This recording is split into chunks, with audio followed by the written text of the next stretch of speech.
Good evening and welcome to the 30th meeting for the Milton Planning Board for fiscal year 2025. At this time, I would like to now call the meeting to order. We can begin by introducing the board members and our staff this evening. If you'd like to start. Cheryl Tagayas, Secretary. Mag Field member. Jim Davis, member. And on Zoom, we have Sean. Diane. Yeah, Sean. Okay. We have Sean Fahey and Meredith Hall serving as chair. For staff this evening, Cheyenne. Diane Frazier, Assistant Director of Planning. Great. And Julia? Julia Getman, Clerk. Great. Thank you and welcome to all.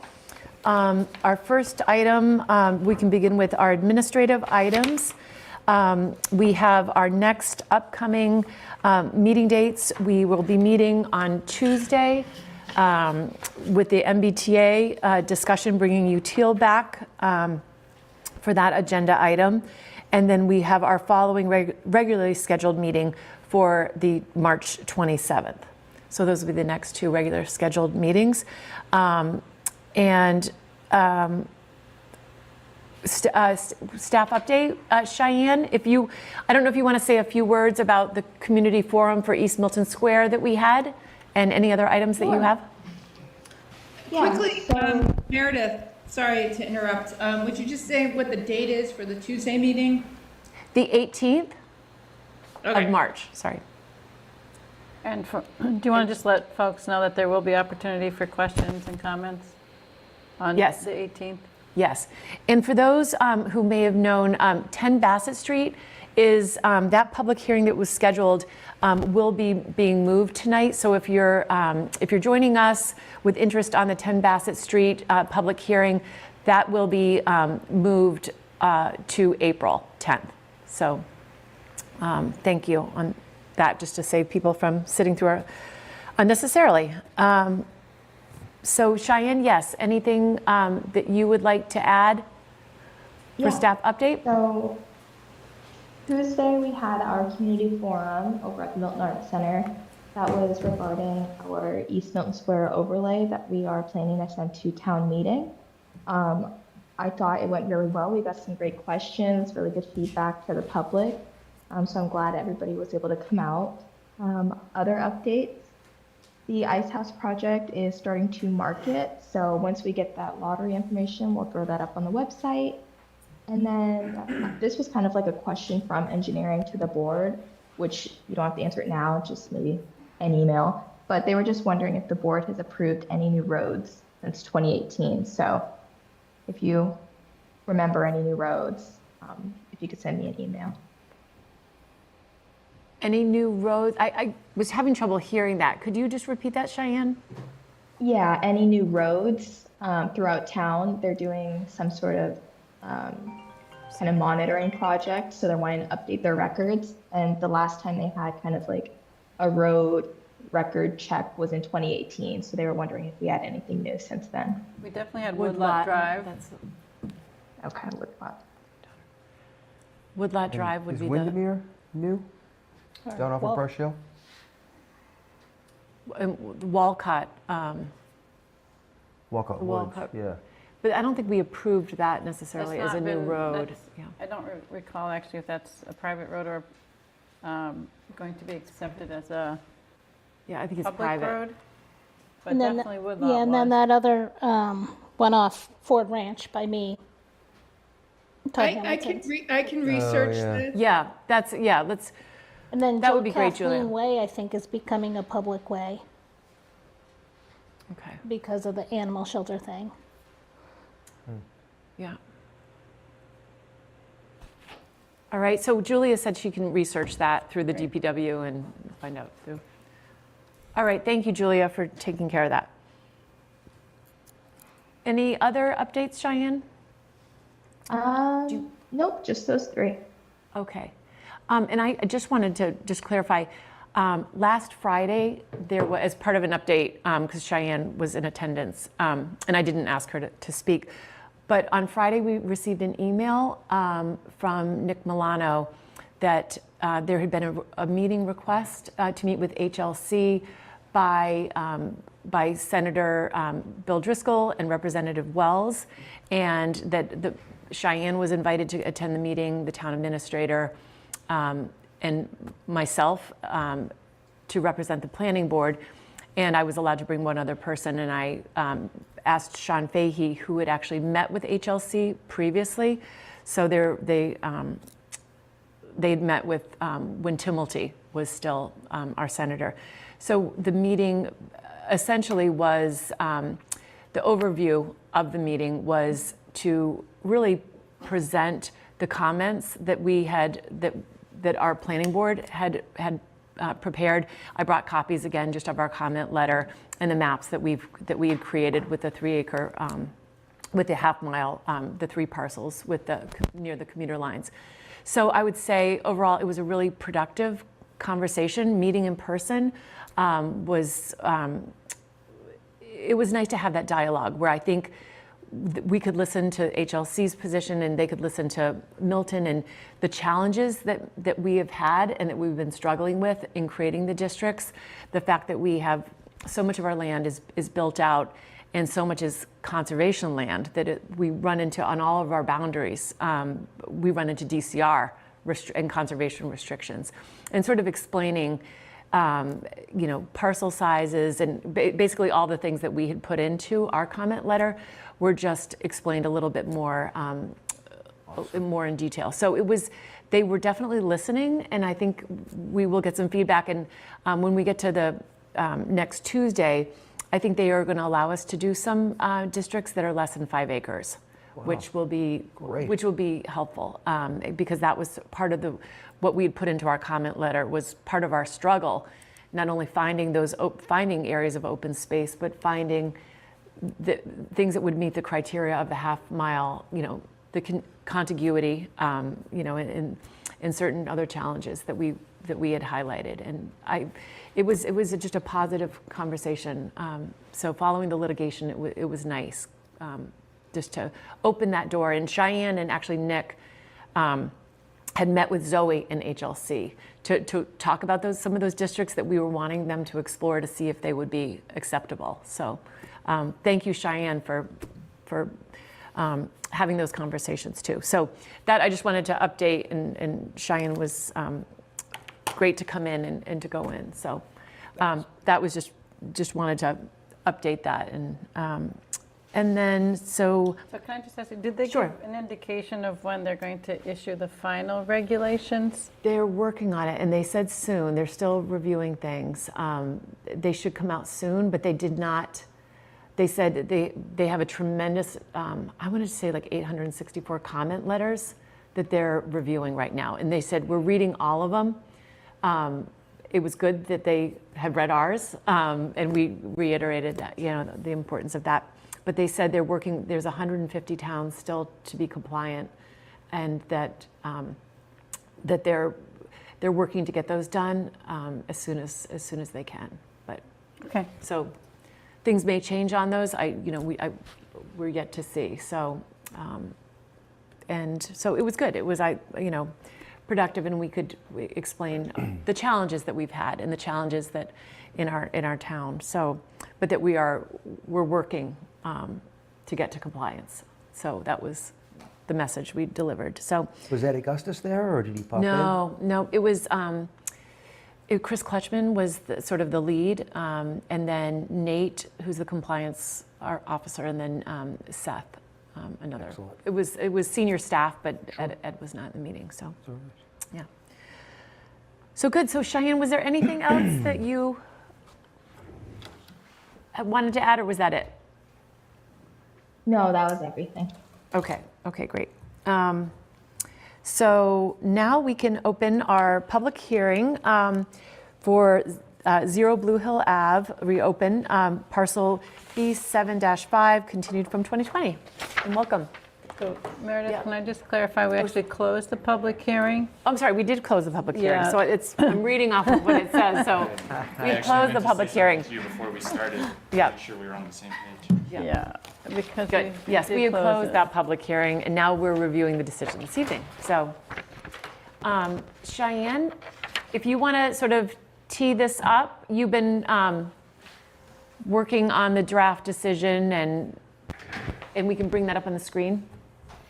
So I can bring it up on the screen, but what we worked out was I sent the school the draft from the Goddard School, and then their attorney worked on it, and then I added some dates that were missing, and then town council added, and then Cheryl added. So really their attorney wrote it, and then I just proofread it. Right, and then But we're putting yeah, our then edits. everybody. Yep. So I'll pull up that draft. Okay, great. That's good. Welcome back. Welcome. I know. Thank you. And you can introduce yourself while Cheyenne's pulling that up. Sure. And Chris Vesden here as the applicant on behalf of Viking Development for Zero Development. great. Thank you. Okay. So, So I before, mean- go ahead. Yes. Please. She kind of touched on it. When we left last time, there was discussion on drafting the decision. We went back, discussed it, felt that we, could help you guys out, maybe move it along and put it together ourselves using the Goddard decision. So followed that, we even referenced the Little Sprouts one a few times just to make sure that we had covered everything that might have come up in discussions and conversations. The approach I kind of took was we had focused so much on a lot of the plans that it was my intent to kind of just reference those and make sure that we were following what we had agreed to on the plans, the landscape plan, the details, the lighting plans, the different fixtures we had talked about. All of those are kind of referenced back to the plan set that we'll hopefully be approving. And then obviously Cheryl had some comments, town council had some comments. I think it's in a pretty good spot. Happy to discuss anything you guys would like. Okay. Good. Cheryl, I know, yeah, if you want to, any of your comments. Well, at the very beginning, we had the recodification since those other two decisions, so that's why, right in Yeah. the first line, yeah. And then I thought it would be helpful to actually list the drawings that are included within the site Yeah. plan. Right. So that's pretty straightforward. Yeah, I reviewed it all and your comments were all fine. The only thing I made a comment back to was, and I don't know if Cheyenne shared it with you, was on the construction management plan. Right. About the number of trips. I just didn't want to be, I don't want to be so particular to something that might have some variability in it that I can't stick to. I think, when we get to that one, I think Yeah. that change, that what you propose to strike is fine with me. Otherwise, I picked up some dates, which I reviewed the last peer review comment letter from Horsley Witten, and they referenced these dates of February 18th, so you agreed with that, Yeah, right? yeah. Those are the updates, okay. And that's fine. It's just a matter of, there might have been a plan difference, of changes being made from a meeting that Horsley Witten got a slightly different set. But it all aligns. Which with the last revision date that you had in the chart or the table was February 5th. So there were changes after that, so I just wanted to make sure we Yeah, captured that. understood. In the February 18th set. Not all those drawings that are listed were modified, but I still think it's It's good to have it's them. good to have the list, yeah. And then, again, these three that were included in the table were referenced in that peer review letter, which Okay. is why Yeah. I put them I here. looked at them. I didn't have Yeah. any, fire turning. That's fine. That's in there. Right. And then I think Cheyenne had added here about an email to Marina Fernandez, such, you've reviewed that. And then under the stormwater peer review, there were two comments in that last peer review letter, which it weren't closed completely, so I put them in as conditions. Yeah, and I was fine with that. Okay. There were nothing major. Marina signed off on peer review for stormwater as well, so the way it's written is good. And then, just again, for the other board members, I looked at some of our other decisions, not just those two schools. Okay. And so that reference to the dark sky, being more specific about that, about adding some specificity for the reduced light level. That was good. That was something I was curious about. We hadn't discussed an actual level, so. Right. And we had put this 30% in for a memory care facility that Okay. we approved last year, so And that went through a long approval process. And then the maintenance of landscaping is something that's come up quite a bit for us, even at one of the childcare facilities. So I Right. wanted to make sure that was covered. Right. The protection of the trees, which again, you don't have trouble with. And then you wanted to strike in paragraph 7, after the last comma, right? Including volumes and timing of trucks. Yeah, I just replaced it with something more, a little broader in terms of major construction milestones that might have traffic or noise impacts.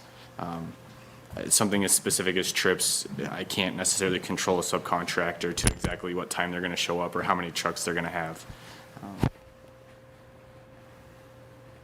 Okay, I felt like this covered, and that strike was fine with me, if everyone else agrees. And then, like I said, 12 and 13 were just pulled from the peer review. And then on the last paragraph, I just made it express that we were reserving our right to amend, so. Yeah. Instead of having it be, And I looked into it, completely fine with it, I understand it. okay. Good. So I don't know if others had other questions or suggestions. No, I had just sent something in, which was added on the front signage that we had talked about, so that was fine, that's great. So then if we're all set with it, we can make a motion to I would approve it, entertain, right? yep, I would. good. All right, I'll make. Sean, did you have anything that any questions or? I just wanted to follow up on one question that Cheryl made a good note about the landscape and watering. Chris, what's your intention? Is this an automatic irrigation system that you intend to have? Yeah, we will consider irrigation systems for probably not the seeded areas, but the planted shrubs and things of that nature, kind of around the parking and in front of the building. Okay, I think what Cheryl's calling out is what, the responsibility that you have, however you water it, whether it's Yeah, understood. just for clarity, we don't have to, it's just make sure we have a good understanding. No matter how you water it, we expect what you plant to live and thrive. Yeah, understood. If that means we don't put in irrigation and we have to be out there with the hose, I understand the intent of making it survive. That's the point that Cheryl's making. Yeah. So just make sure we're on the same page with that. That was it. Okay, then if you'll take the motion, I will make a motion to approve this site plan approval in the form of the decision that we have in front of us tonight for the 0 Blue Hill Ave application.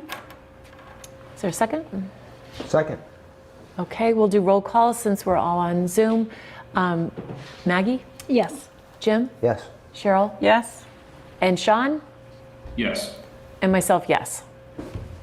Thank you. There you go. Very much. Thank you. No, thank you Good so night. much. Thank Yeah. you for Good being- luck. Thank you, Chris. Yeah, in person, so. Right. Good night.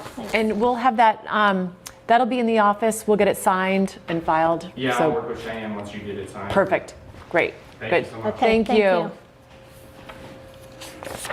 All right, Cheyenne, so you'll leave a copy of that for folks to stop in the office and sign? Yes. Correct. Okay, great. Thank you. And we'll make sure that it's dated, dated before it's submitted, right? When the last signature comes in. Thank you. Okay. All right. So we now have, we were scheduled to have our we're going to have to open our 10 Bassett Street site plan approval.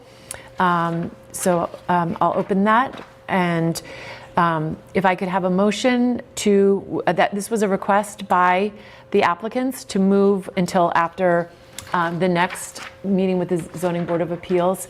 So that our meeting with them would be then, our next scheduled meeting would be on the 10th. So if I could have a motion to move the 10 Bassett Street public hearing, continue that to April 10th. Is there a motion? I'll make a motion to move 10 Bassett Street to April 10th. Great. Is there a second? We have to have a time specific, right? So 7:05? Be, yes, because we don't have another public hearing. So let's say 7:05. At 7:05. At 7:05. Is there a second? Second, Okay, roll call again. Jim? Yes. Maggie? yes. Cheryl? Yes? Sean? Yes. And myself, yes. Great, thank you. And before we move into Maytown meeting articles, I don't know, we didn't have a citizen speak on, but I just wanted to offer if there's anyone in the audience who is interested in citizen speak or public comment. Okay, great. Then we will move to our Maytown meeting zoning articles discussion. And these were the articles that we had voted on to have moved. Were the ADU article, the site plan approval article. We have a floodplain map, just update, which is a housekeeping. But Nick Milano has asked that we move the East Milton overlay zoning to, there will be a June meeting scheduled, which we can discuss this evening, options for dates on that. But he has asked, because they're really trying to keep it with so much of the budget items, sort of critical to not overly, overwhelm the warrant committee, let's just say, who have a lot that they're reviewing right now. And so I said I would talk to the board. The select board has already decided to close the warrant before I had a chance to talk to you all. So, and the warrant committee was told, and I do think the chair of the warrant committee seemed quite relieved. So, and it's a month later than what we would be doing. I know we're all anxious to see this. We've all worked so hard, and the overlay, the public forum was really great that we held on Tuesday. So we are anxious to get that done, but I think it makes sense to let us focus on our site plan approval, the ADU articles, get the floodplain map, and then we can have MBTA, work towards MBTA, and the overlay for East Milton in June. So that being said, yeah. Is it certain that there's going to be a June town meeting? There is, and we did get asked, and I said I was going to ask our board. The options are June, it's June 9th or the 16th, correct, Cheyenne? That's correct. Yep. And do you know how many, will there be other articles, or is it going to be dedicated to zoning? I think, Cheyenne, did Nick mention any other articles that they were going to be submitted? He did not mention other articles. Because they're moving I to think- the light article, the light that was at the our past town meeting, that will be on the Maytown meeting now. So I haven't heard of any others other than those two. And I did say I thought it might be a little tight on June 9th, but I understand that people start to leave. And Cheyenne, are they talking about that a June town meeting being fully remote? He has not told me that. He just mentioned the dates in June. So we back out a month to that from there for printing, and you're looking at May 9th, so that's a Friday. So that leaves about 6 weeks. It felt tight. I mean, it's fine for the overlay, but yeah. If we're talking about MBTA zoning, and we haven't had a public meeting about it, I mean, I think June 16 is better another week is better. Yeah, definitely. as the preference. And it still will be tight. It's probably going to be tight, making sure we can get public forum stuff. But I think we should bear in mind that May 9th is really our deadline, Yeah. at the latest. Yeah. Yeah? Okay, so I'll And give if that we- if feedback. we end up Cheyenne, getting will an you give extra Nick week, we get it, that right? feedback Yeah. to Nick on that. Okay, so with that, I don't know if the members have a preference whether we start with the ADU article or the site plan approval article. I'd suggest the ADU. Okay. And we have had some updates, and I'd like to invite Ms. The O'Donnell, chair of the the ZBA. chair of the ZBA, to join us. And we appreciate your work on this and attention to some items that we want to make this the best article we can. So glad you can join us. Thank you for inviting me to participate in this. And as I said to, I think you folks at the town meeting, I am the new chair of the Board of Appeals and replacing John Leonard after his long 20 years or so of service. And it's big shoes to step into. But I am hoping that we can have a sort of better working relationship, with zoning articles that are then going to be enforced by us, by the Board of Appeals, that, we would have an opportunity to take a look. And so with that in mind, I did take a look at the ADU bylaw and the site plan review bylaw and have sent to Cheyenne and to you folks some suggested revisions. I think the ADU article is probably the easiest and the simplest start. and probably the one easiest to move.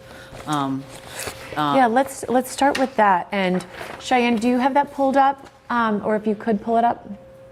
I can't see. Yeah. Yes. And can you enlarge the font on that? Thank you. That's great. And so what I thought we would do with these is to sort of walk through, and you could talk about the red line items the changes that you would like to see made, and just briefly explain. Let me just, as a preliminary, explain that I really appreciated the hard work you folks did on the draft article that was at town meeting, because that was done before there was a model. And of course, it's a lot easier as lawyers. I'm a real estate attorney. I draft deeds all the time, and I base them on the 87,000 that have been in the chain of title. So we don't like to sort of make things up. And so that was a lot of hard work that people did on that bylaw, and I want to recognize that work.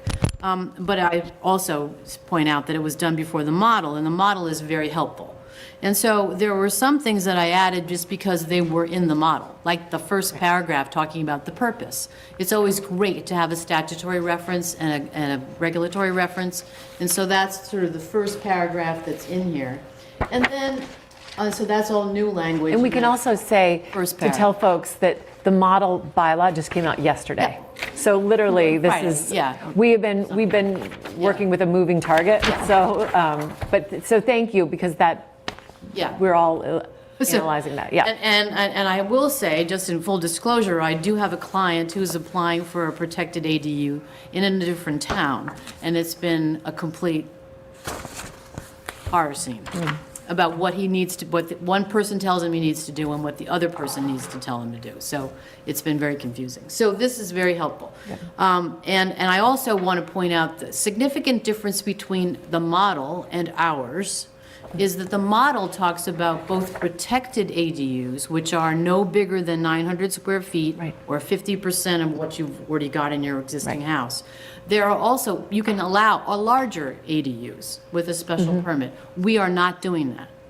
So a lot of the language in the model talks about non-protected ADUs. And so it's, I think, important to keep in mind when we're going through this, that you only are allowing the protected ones and not larger ones. Correct. At this And time. so some of the language in the model doesn't really apply because of the fact that we only Exactly. have one kind of an ADU, it's a protected one. Right. And that's why that language, the protected use, was important, and we had brought that directly from the regulations. Right. That's great. So I just, in some of the language that you had in the first draft was just a little, get concerned about the purposes and then what the AG is looking at. And so I thought we were better off to just kind of essentially sort of recite what they had already in their model. But I did want to point out that in number 3, it talks about developing small, number 3 says, develop small-scale infill housing that fits in the context of single-family housing while maintaining the appearance and character of the town's single-family neighborhoods. So that was language that you already had, and I just sort of modified it a little bit, but I think that has been your intent in the drafting, to make sure that things fit in. And so that's there as the purpose. And then the rest of the language is pretty much the same as in the model. The definitions. Can I ask, Oh, sure. Kathleen? Sorry, John. That's okay. Thank you for your work on this. Can you go back to that phrase that you just read? I want to make sure In number, Yeah. sorry. I guess yeah, so we had written, allow dwelling units on single-family residential properties or in single-family districts that are appropriate for households at a variety of stages. And you're replacing that with develop small-scale infill housing. Yes, What because is- at number what is- one, we already have production to address local and regional housing needs across all income levels and all stages of life. There was sort of repetitive language, so so we do have that all stages of life language in number one. Yeah, my question, if I could finish my question, I'd appreciate it. Sorry. Can I finish? Yeah. Help me understand what infill housing means. Just that phrase, infill housing. It's from the model, but it's essentially, you already got developed properties. And so all ADUs mostly are not going to be put on virgin territory. They're going to be stuck in people's backyards or in the back of a larger lot or that sort of thing. So they are all kind of described as infill housing. You're not doing a housing development with ADUs. You're Right. filling in an I- existing territory. I do, yeah, and, I also realize that Peter has already taken this for a review, and prior to your changes, it was acceptable, so I just want to be careful of what we're changing. As I said, it's from the model itself. I So- understand, I heard you when Yeah. you said that earlier, I understand it's from the model. And I'm referring back to the comments that Peter made to us, Meredith. I see a lot of red here, and I want to make sure that we don't forget that he has already done a review of this. But he did not have the model bylaw either when he did his I review. understand. Yeah. Sure, I understand. Yeah, that phrase is strange to me, infill housing, but if it's from the model, I guess from an interpretation standpoint, you can interpret that to be something that, to me, describes something other than what I think an ADU is. Right, and sorry, Sean, to Sean's point, we talked about this before, is, and I'm not saying I'm not in support of that language, this is for the average resident who may or may not be familiar with, building. I don't have a problem taking it out. Yeah, no, with building terms. It's your bylaw. Yeah. So I'm Good, an thank average, you. Yeah, so I'm an average resident, and not just for the ADU bylaw, but when I review all of our bylaws, sometimes you do need a law degree to We do that on purpose. Yes, and I really think they do it on purpose, because then we have to hire attorneys.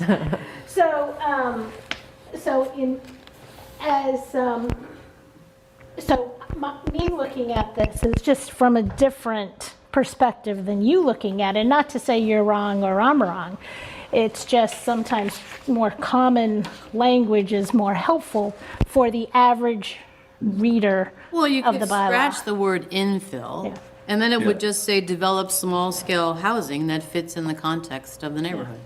I think, Kathleen, my concern is that for a lay person that doesn't speak your both zoning comprehensive and legal terminology language, it for someone could interpret that as infill housing. Somebody might think that is something that is going to be built between existing housing that already exists. It's an odd term. It might be a common term for zoning language, but for the layperson, it just reads like it may be a housing unit built in between existing homes. Well, Essentially, it they is. are. So They are maybe gonna be taking the between infill, existing maybe homes. taking the word Just take infill out out, infill. taking the word infill out. Yeah. Yeah, I do assume the majority of the ADU units that we will find will be within existing structures. Oh, I don't know. The ones that, I can speak from experience from being on the Board of Appeals and the temporary apartments that we've approved. Some of them have been additions, some of them have been conversions of the garage. We do have an application before us for one that's on top of a garage. So I'm not so certain. And then we did have one that was a separate building in the back. I don't think you can assume that they're all going to be part of the existing dwelling.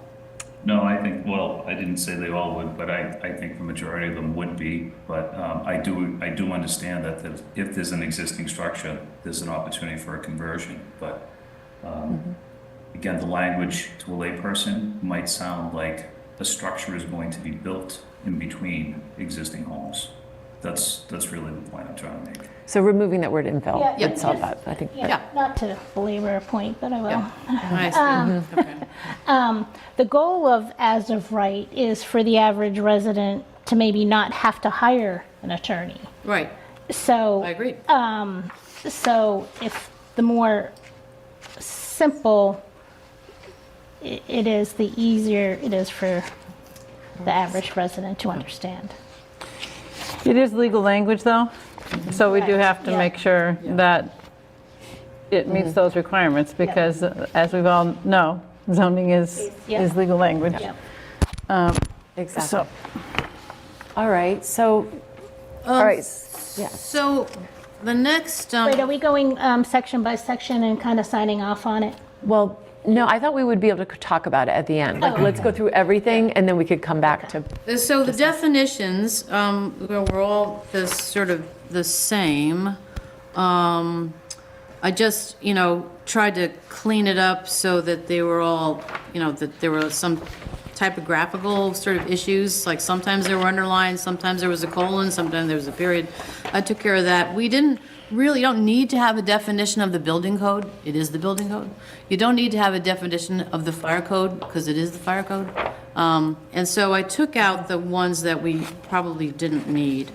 One of the things that I thought was interesting in the definitions, and also as a person who watches a lot of This Old House, in number 8, in modular dwelling units, I thought it was important to make sure that we describe them as a building that is unit that is already in compliance with building and fire codes. That makes it a structure that's basically finished, not something that's like a mobile home that you don't want to have, or a trailer that you don't want to have.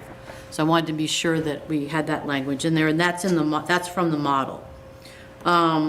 Pre-existing non-conforming structure, we did not have as a definition, and we clearly do need that, because I think, as Cheryl had pointed out in our discussions, that there's probably a fair number of these things that might be going on properties that would be pre-existing non-conforming structures.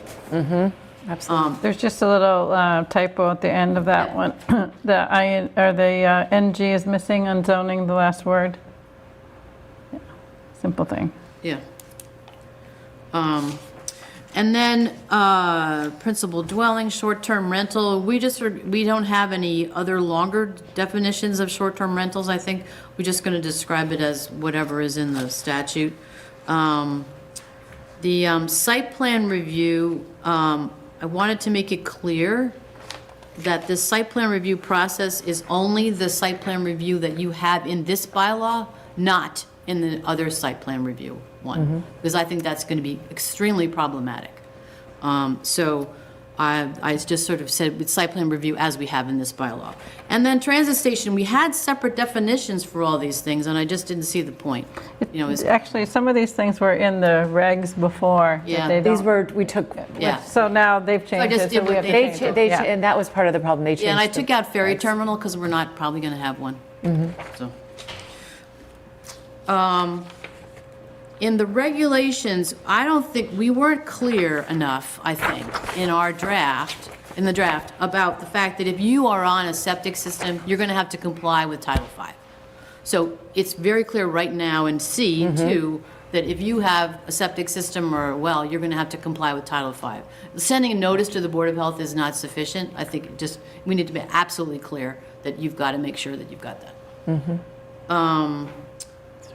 And then I don't think, I mean, said there's a lot of red lines because it's a, just sort of changing. So can I just layout. ask you, Kathleen, on that general conditions? Yeah. It's 1A and 1B. Should those really be 1A and B, or should those be number 1, number 2, and renumbering of? We could certainly do that if you want, yeah. I just, because it's the separate entrance and the Title V aren't really connected together necessarily. Oh, yeah, no, I know what I think in mean? my last draft, I made them 1 and 2. Oh, okay, Yeah. sorry, so Sorry, that's they are. a change. Okay, Yeah, great. they Is that are. what you have, Cheyenne, up there? Okay. No, she probably doesn't, because I I'm sent her a looking at clean something one. different like- than yeah, the screen. okay. I'm looking at your clean one. 313 version. But on the On the clean one I version? sent today, it's 1 in and there. 2. Oh, gotcha. Yeah, it's still Why dated don't we put- 313, but it's a more recent email, Yeah. Cheyenne. It came in at, Okay. Yeah, it was late, Yeah, it's just the yeah. it says clean version clean on it. version. Okay, got it. So that's, I like the red line too, yeah. Yeah, I can't get it to come up. My notes won't let it come up. And so in any event, I did make that change. Right, Okay. 1 is the So we separate won't- entrance, 2 is Title V, 3 is that you can only have 1, 4 is that you can't turn it into a condo, okay. 5 is detached unit shall meet dimensional requirements, You think? 6 is that it's, could be located, within an existing primary dwelling or an existing accessory structure, provided that any new construction of floor area complies with applicable setbacks, which you had all along. I didn't change that. The rental period in number 8 is what I thought that it made more sense to make that 3 months at a time. You can't rent it out on a weekly or a daily basis, and it can't be used for boarding or lodging or other commercial use. And the reason you had 12 months before, but I thought 3 months. If you think about it, you have Grandma and Grandpa coming up from Florida and spending the summer living in the ADU for 3 months, that sort of makes sense. I thought a longer period of time wasn't really very helpful. And I also think that I know that in my neighborhood, when somebody needs to do some work on their house, they're always desperately trying to find some short-term rental in the neighborhood. And so this would allow for that. That's an item that I'm strong disagreement. I favor the ADU. I think it's a great thing for the town, but I don't agree with a term that's under 12 months. We shouldn't create such transient nature to this housing. If grandma and granddad are coming, they're not necessarily renters. If they want to stay for 3 months, they're welcome to stay for 3 months. But if the ADU is being rented, my opinion is that it should be 12 months. If you consider almost every rental period for anyone, including a college student that doesn't need 12 months of rental, the term is 12 months. So I'm not in favor of doing anything less than 12 months.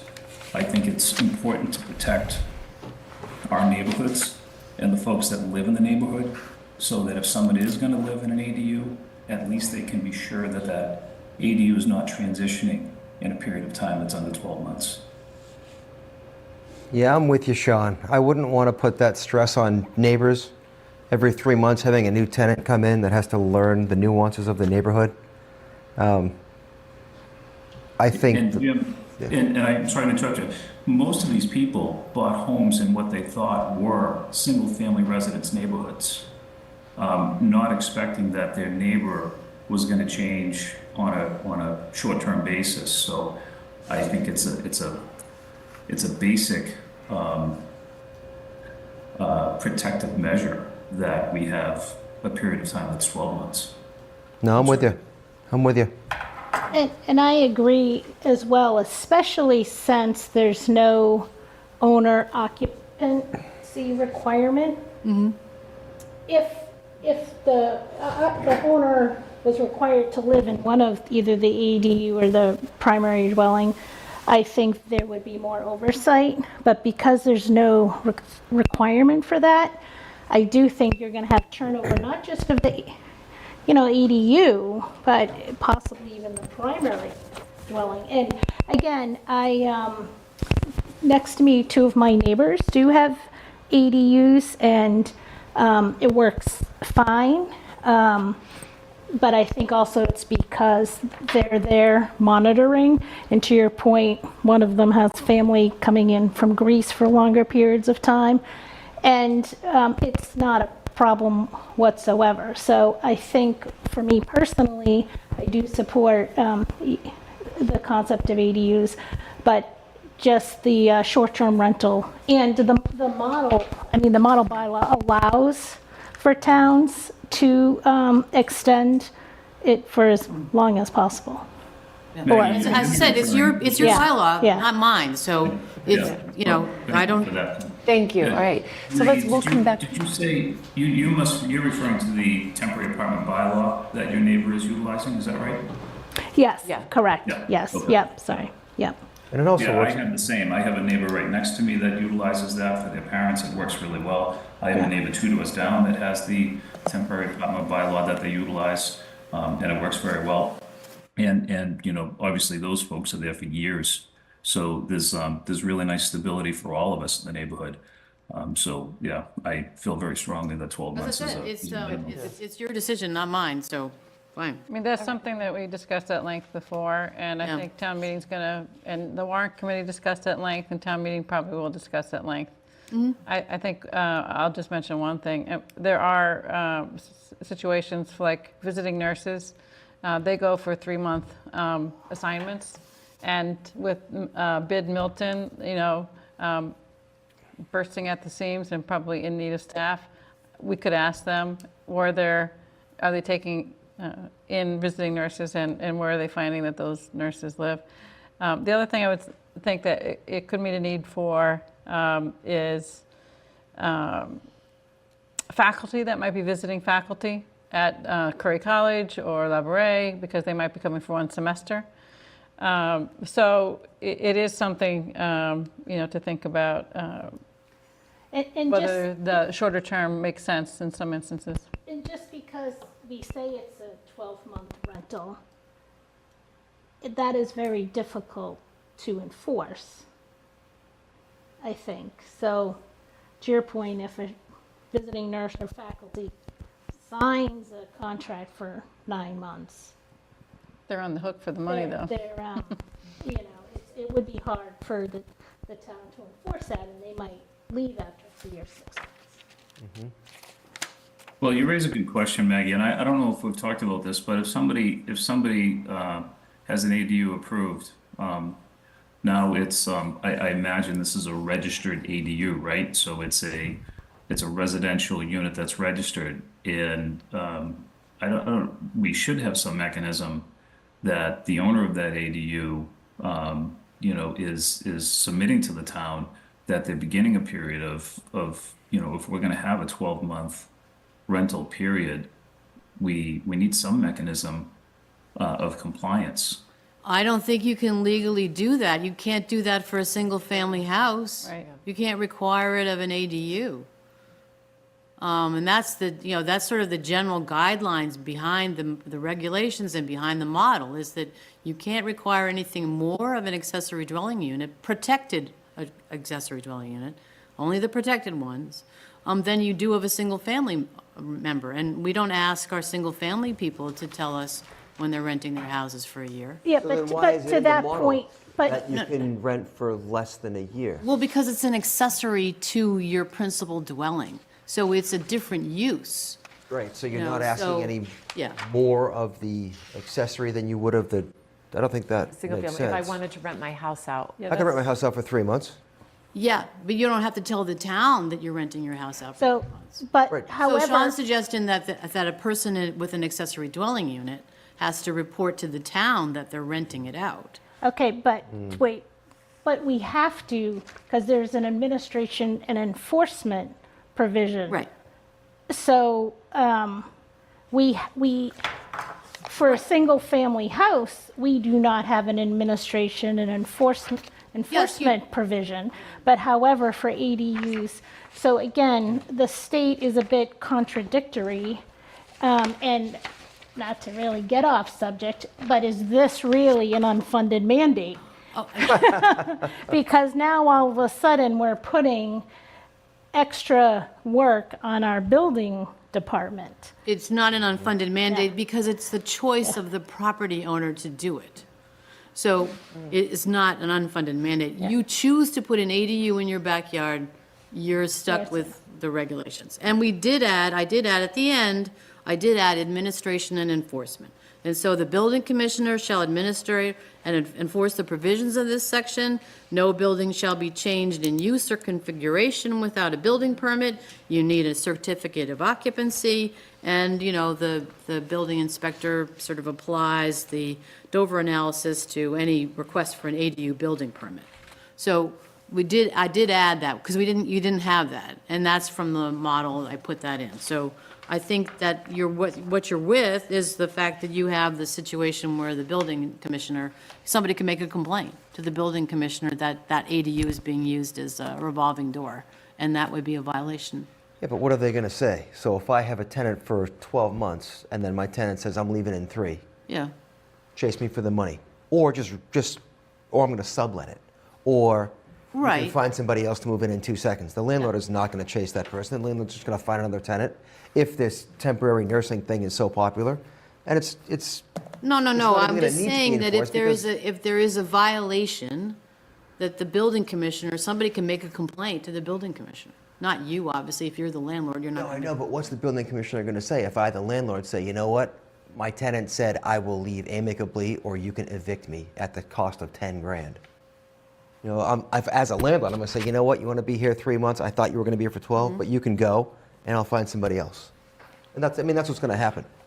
Seems to me You like know, it I would think just in the be these interest of, documents. moving our meeting along, Meredith, I'd suggest that we consider this just to, Yep. I mean, I appreciate Kathleen's experience and her expertise, but I just, really what I care mostly for is the adjacent neighbors of any ADU so that they have some protections. And right now, they have no protection at all.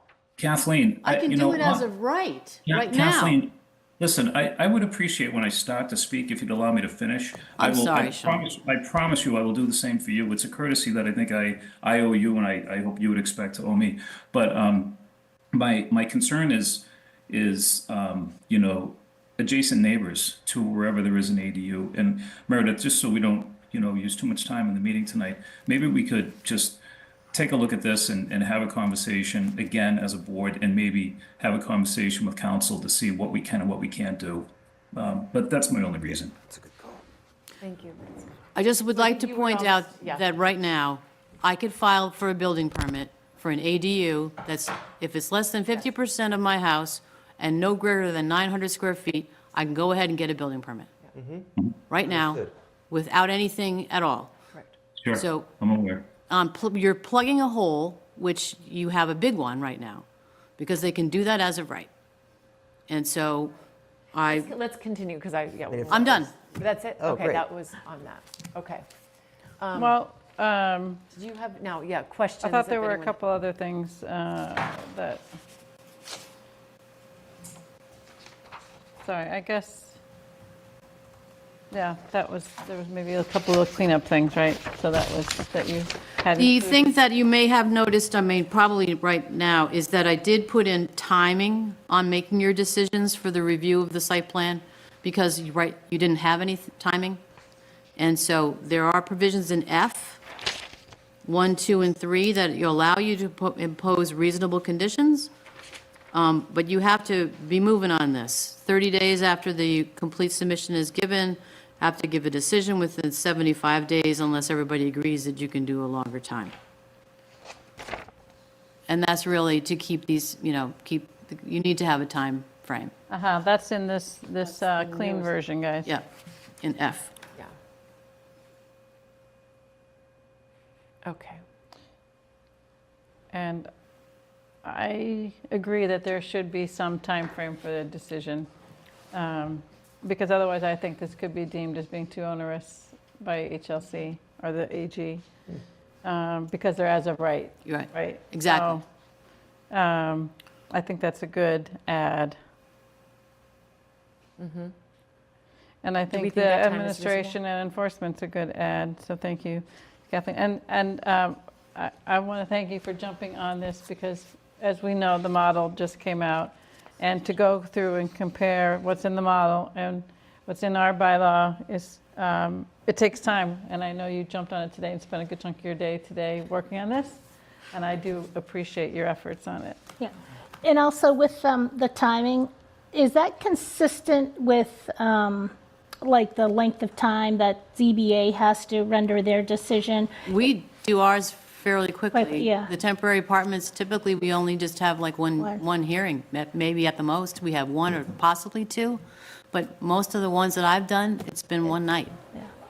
But, so that's good if it is one night, but is there legally a requirement? Just to provide consistency from one board to another board or? Yeah, I think what you want to have is a deadline. Right. Because people don't know when I can file my appeal if there's no drop dead date. Yeah.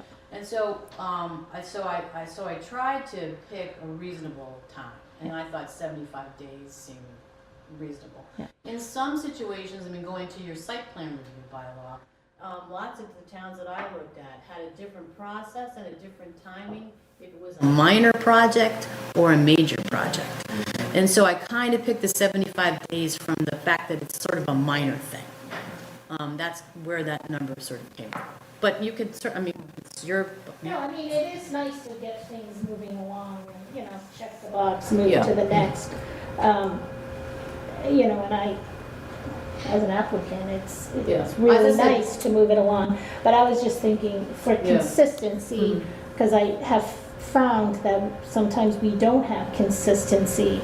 So it would be nice if ZBA had a legal requirement, or do we have a legal requirement that we should all kind of rally Yeah, I mean, around? we do, but as I said, for the temporary apartments that I've done, it's been, you know, if the only thing is that we have to advertise. Yeah. And because we don't have on the zoning board, don't have dedicated days of the month that we meet, Yeah. other towns do, we do not. It sort of kind of depends upon when we can get 3 people to show up and talk about it. So, that sort of moves around. But I thought some reasonable time and 75 days seemed reasonable to me.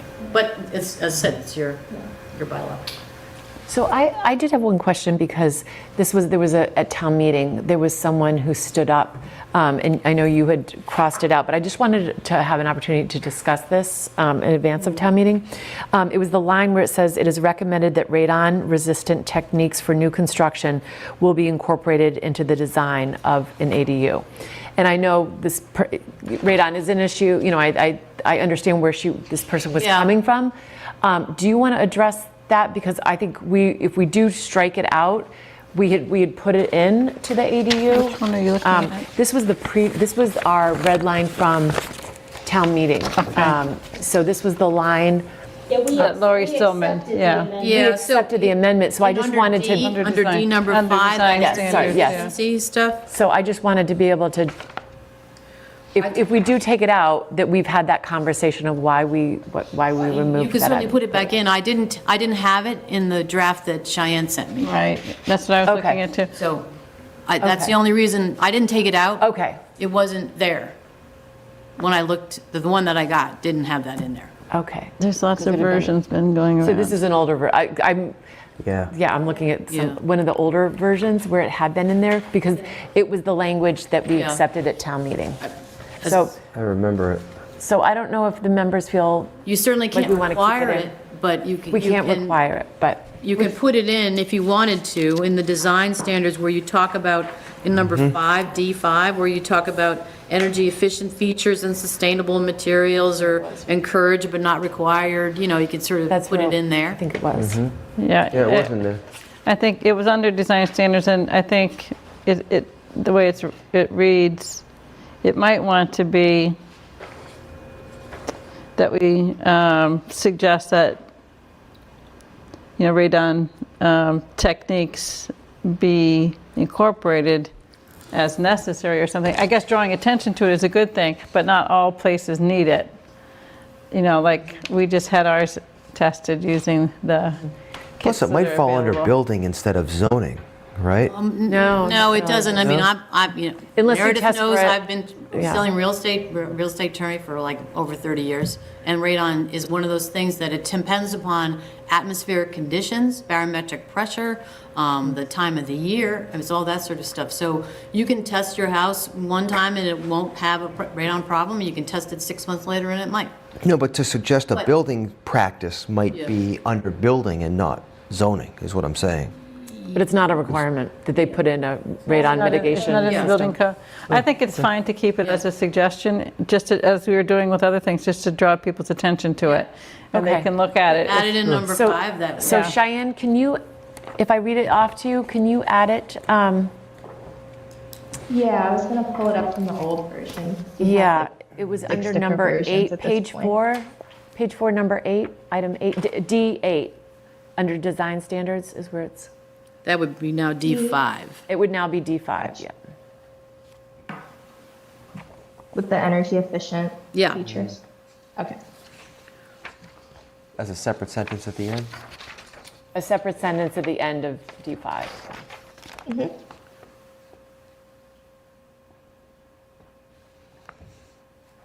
Would be number 6, But, you're saying? sorry.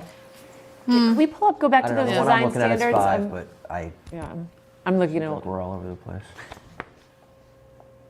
would you be able to pull up the design Yes. standards section? D, so we could, Yeah, looks So like it you'd would be like number it added 6. right there. You want to do it as 6? It seems like should be its own item, right? Number 6? Well, That's what I'm looking at. So it would be number 7? so what is, again, I'm having trouble seeing it. What is the item that was taken off from the design standards? oh, I moved, you already had an entrance separate. You didn't need to repeat it again. Okay, I noticed that too. Yeah. Yeah. okay, that was, It That was the wasn't, it only wasn't, item that it was wasn't taken a legal change. It No. was we don't need this twice. right, great. Okay, I just wanted to double Yeah. check that. That's great.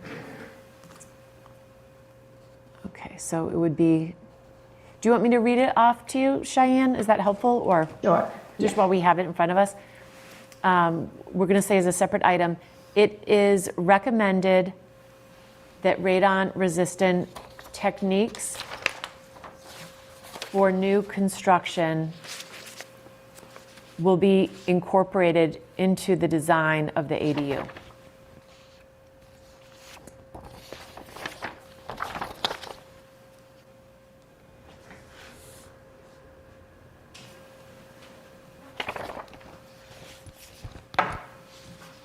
Techniques. So That's what Yep. we'd accept. I took the opportunity, I guess you, or the privilege of sending, I think Kathleen's red line version to Marion McKettrick because she commented also at town meeting.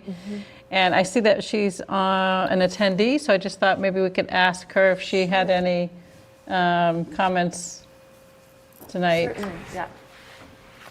And maybe she doesn't, but I see you're there, Marion. And if you'd like to have a comment or She raised continue to her hand listen. now. Oh, she raised her hand, Okay. okay. Can we let in Marion McKettrick? She's coming.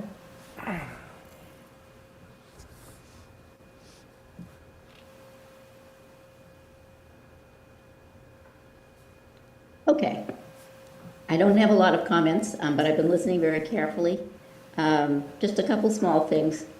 By the way, it's a lot of work to do this. I didn't do it. So I want to say thank you to Kathleen and Donna for trying to integrate the new suggested bylaw with what the town was proposing. And I really felt like you'd done a lot of work on this the last town meeting, but maybe there were still a few things that needed some work. So a lot of that seems to have happened here. My own opinion is I'm thinking of the length of rentals and the limitation on length of rentals.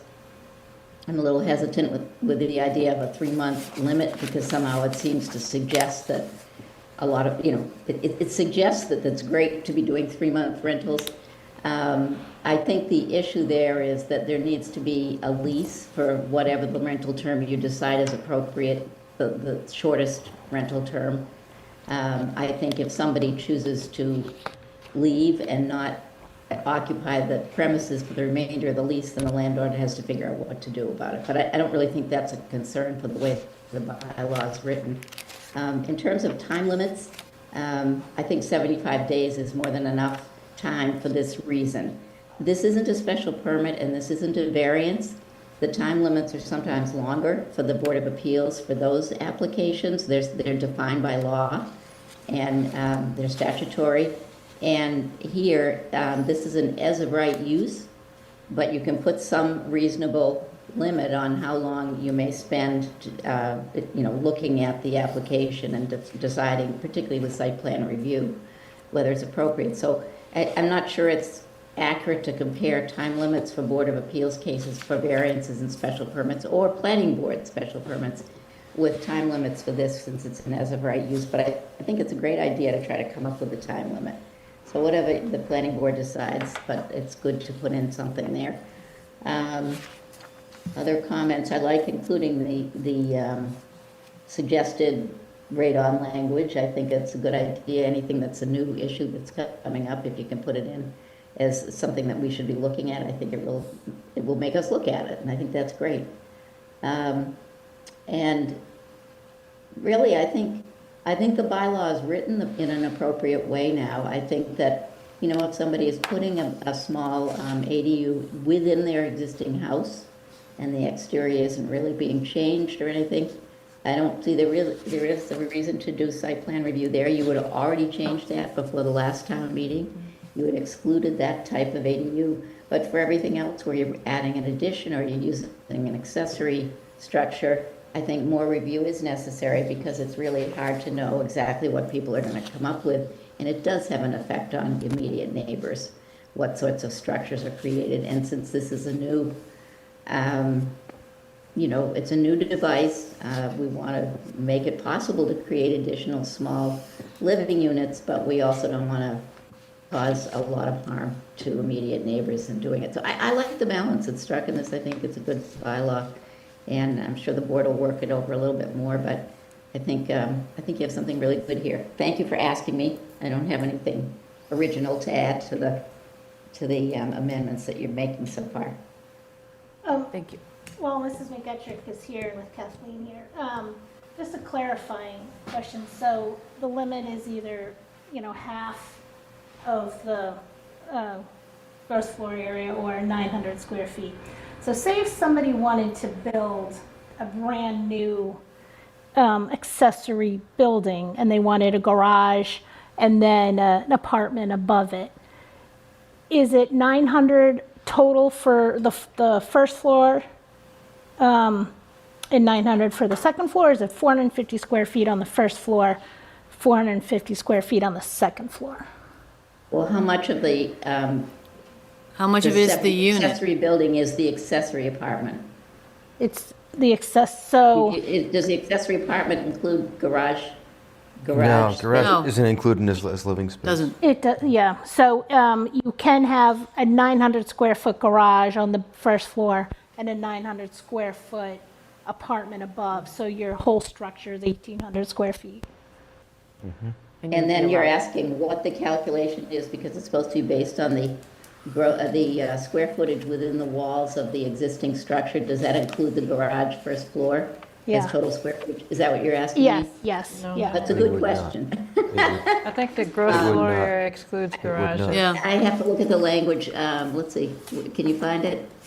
Yeah, Yeah, the gross it's, floor area definition excludes crawl spaces, garage, parking Right. areas, enclosed porches, and similar space. I mean, that's the situation we have now with temporary apartments, is that Okay. the garage isn't included in the square footage of the temporary apartment. Right, but And- it's not just that. The question actually is how do you calculate gross square footage in order to calculate what the allowable space is for the It's accessory apartment? Yeah. In you Marion, don't it's include defined the in number, garage. in the bylaw, in number 5, in the definitions. It's the sum of the areas of all the stories of the building, height, including basements, lofts, and intermediate, blah, blah, blah, but excluding crawl spaces, garage parking areas, attics, enclosed porches, and similar spaces. So that's right from the model. Okay. Does it mention unfinished basements, just out of curiosity? No, including basements Including basements. It includes basements. and lofts. It's interesting because there's no Yeah. definition of the loft and the basement. So like a basement that doesn't meet the habitable ceiling height definition is not truly a basement then because it's not habitable space. That's a crawl, yeah. So, but Right, that and then- says, it does then- say compliant building height, ceiling. height. Okay, it does say that, all right.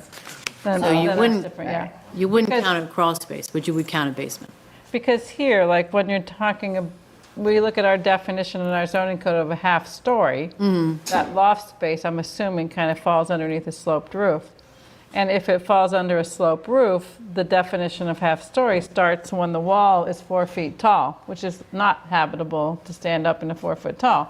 But that's where the calculation for 2/3 of the floor area below comes from. So I didn't look and see if they have if this gross floor area, when it talks about a loft space, if it gives a height. Or what does the loft space mean? Right. It certainly could mean different things in different zoning bylaws in each town. But it has to have compliant ceiling height. Okay, so 7 feet ceiling height is, Yeah. Okay. is the building code Yeah. for occupied that would be- space. Yeah. I think a bathroom is Building 6 and 8 or department. something like that. Yeah. And Okay. there's requirements for showers, the Right. height of a shower. Right. So Meredith, can I just bring something up about the setbacks and the dimensional standards? Yeah.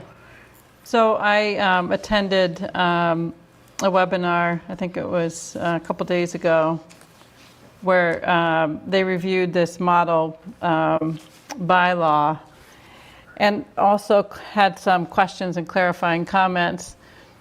And one thing is that the ADU can be built to the dimensional standards that are least restrictive. So on the setbacks, that's an accessory structure. On the primary dwelling, it's the main structure. So if you think about how that would apply, if you had an accessory structure that in a Residence C district could be 8 feet from the rear property line and 8 feet from the side property line. So that could be the ADU, and it could be 2.5 stories in height, because that's what's in our In our zone. bylaw otherwise. But we could modify those provisions in our bylaw otherwise, and therefore then the ADU would be subject to them as well. To make it consistent, the primary and the accessory dwelling. I don't think it has to thought be we did that exactly the already. same. Or Didn't we do that already? Make it not in our easy? regular zoning. No, in our regular zone, Our I'm sorry. regular. It has to tie to our existing regular zoning. And the other thing is in our regular zoning, which is something that has, if you see some of these really large houses that are built on small lots, it's because the lot coverage does not apply to a single family. So the only thing that's dictating the size is the setbacks really. And there's again, some kind of little bit of an open space, which I was rereading, which is very convoluted language. And maybe Kathleen can look at that. I read it 3 times again today. But we could put into the general or into the other sections of the zoning Amend our bylaw other. a lot coverage requirement. And that could address some of those. I keep thinking of the ones that were built in that new subdivision off Pleasant. They're very close. So I that's did ask- something. Yeah, and I think those are great thoughts. I did talk to Nick about that, and he said we would not be able to reopen the warrant to put those amendments in for the May town meeting. But we could do it for June. But we could do it for June. It would just, So I think it would be one new article, and maybe you think it would be 2, but one would deal with the setbacks. They're all under the dimensional standards, so maybe they could be one article? It would be one article. One article, okay. So one which would deal with lot coverage, and one that would deal with setbacks. But I don't think we want to put it, what it is for the main house, but I think we want principal somewhere in dwelling? between. because otherwise I think we 8 would feet. 8 feet preclude is any tight. of them being done in a C district. And right I don't now in think that's C, what we it's want. 8 feet off the property line, which is pretty But an tight. accessory dwelling unit can't be lived in, right? No, an Or ADU? ADU. You mean an No, but accessory you're saying structure? that you build an accessory dwelling unit 8 feet off the property line. That's not for the intent of any kind of second floor or first floor apartment. That's just for a gazebo or a garage or something, No, right? it would No, be it an could be an ADU. ADU. It could be a garage with, what Maggie was just describing, it could be that, and it could be 8 feet from property lines right now. I mean, someone could go apply tomorrow for that, if they're watching. But what I'm suggesting is, the issue that I see with it is accessory structures now can be in a residence C, they can be 8 feet from the side and 8 feet from the rear, but they also are 1-story height. That's what I'm capped. sorry, that's But what I'm that's referring not- to. This Right. question was asked Wednesday at the webinar, and Kathleen and I talked about this too. So now you can take the least restrictive, the height, and the least restrictive Setback. of setback from the two and combine them. So I don't think that if we had the accessory today and we knew it was going to be 35 feet, that we would say 8 feet's the right dimension. Right, So right. that's why I'm suggesting we adjust it. I'm not suggesting we make it the 30 feet, because I don't think that would fly, because I think then we would look like we're precluding people from adding them. But I do think we want a little more space so that they're not right on top of the neighbor. And so, like, just so, again, kind of the Cs, or the residence C is the smaller district, but remember, you can't have a minimum lot size. So even though residence C is 7,500 square feet minimum lot size, we know that we have many more lots that are smaller than that. Mine And is. so, we don't want to make this overly restrictive that we preclude them from being built, but we should think about adjusting it a bit, I think. And probably also in the others, because residence A and double A, it's 10 feet from the side and the rear, and residence B, it's 10 feet from the side, 8 feet from the rear. So I think that's something. And then whether the lot coverage might be 60%, making sure it's at least 40% open, but it might be tiered also. So it's maybe that for residence C and something else for B and A and double A. And that would address the big houses too. Big houses on small lots. Yeah. But I just I mean, wanted I to point always those like out because, percentages, because sometimes with feet, so sometimes, personally, I get annoyed with the randomness of, you have to build a fence 8 feet in, or on the property line, or 30 feet in, and I know I'm like special permit situation, but so I don't like the randomness of a lot of different things. I like consistency. So that's why sometimes percentages, like X percentage of your lot size should be your setback, but that could be too confusing. well, there is a provision if you have an unusual shaped lot, that if your depth is Yeah. not deep enough, that you can have a percentage of the depth be your setback, but that, I don't know how we would do that with the accessory structure. I think I think on the accessory, we should just look at a little bit of a modification, and then think about lot coverage overall, not just because of ADUs, but because of, we don't have that applying to single families. I see Marion has her hand up. Marion, yes, if you'd like to Yeah, I just wanted to add a mention comment to that, thinking about our bylaw currently does not allow an accessory structure to be at 8 feet if it exceeds 20 feet in height.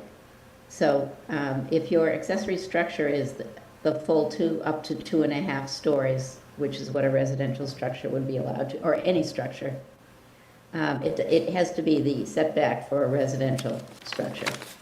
I still think you should look at the existing statutory language, or bylaw language, and you might want to do some Yeah. changes, but keep that in mind.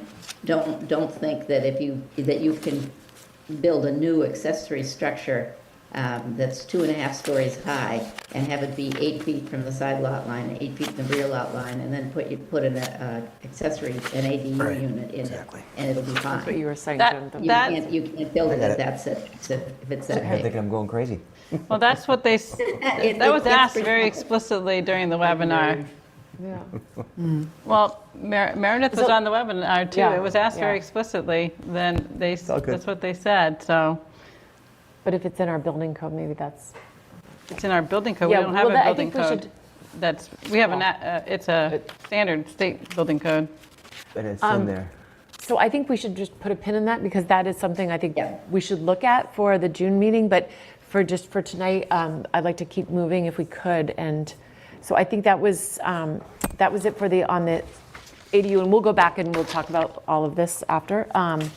But Kathleen, if we wanted to move and pull up the site plan, Well, I mean, I mean, the site plan one, you probably are not gonna like, because, we're always open to listening. but, because my basic feeling on it is that all the design information should be in design guidelines and not in the zoning. So, that's sort of a major extraction from your draft. And so that's just my personal feeling, and obviously, other people disagree with it, so you should all put that back in. So I'm just saying Yeah, that the let's start draft. with it. Should we start with the beginning of just, yeah. So which one are we looking at, please? Your clean version? You could look at the I like the red No, line. I like the red line. line, Pull up the because red line, then we right, can, yeah. Okay. She's then got we that. can see what she is, Version what clean we copy. worked on and Okay. proposed. Let's see. I will say that, as a basic concept, the idea of this sort of pre-submission require conferences and having a meeting and all that sort of stuff, what I'm very concerned about is the timing on our site plan approval. There are 3 bills at the legislature that all talk about 90 days. And so one of the things I got concerned about was the longer time limits that we have in our bylaw. That would be a problem if any of those bills pass. And there's been a lot of discussion at the Real Estate Bar Association and other organizations about the site plan approval process and trying to tighten it up so that it's a creature of, it's a creation, not a statutory provision. And so there's just been a lot of heat about this site plan approval process. And so I thought that the timing that was in our draft was too long, and the idea of a pre-application conference that gets set up with the planning board at some point in the game just added more time. And I was worried about that we would have challenges because of that. So Kathleen, what time do you prefer? What duration do you prefer? I put 120 days.